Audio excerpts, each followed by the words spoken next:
Alors David, quel changement tu as pu observer dans le métier d'architecte d'intérieur depuis tes débuts?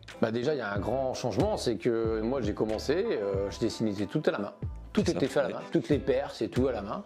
Aujourd'hui, il n'y a plus beaucoup de personnes qui le font. Alors, on perd un côté graphique des choses. D'autre côté, on gagne de la rapidité, on a de la visualisation. Bon, c'est les deux. C'est celui qui marie les deux qui fait la différence. D'accord. Est-ce qu'il y a eu des moments dans ta carrière où tu as douté de ton choix? Je vais vous dire que je doute tous les jours en fait.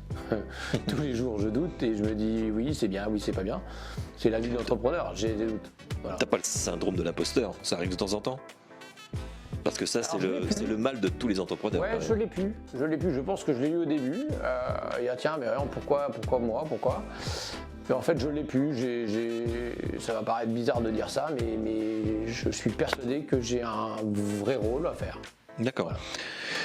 Quelle est la part de satisfaction perso que tu as, que tu peux retirer quand tu vois un projet qui s'achève?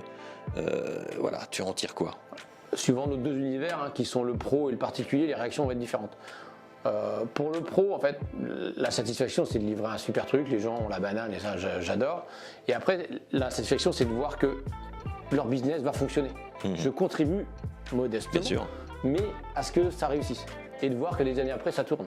Donc ça, c'est génial. Et qui me rappelle, ça, c'est encore mieux. Et en particulier, c'est le « ah waouh ». C'est ça. Et ça, ça nous fait notre journée.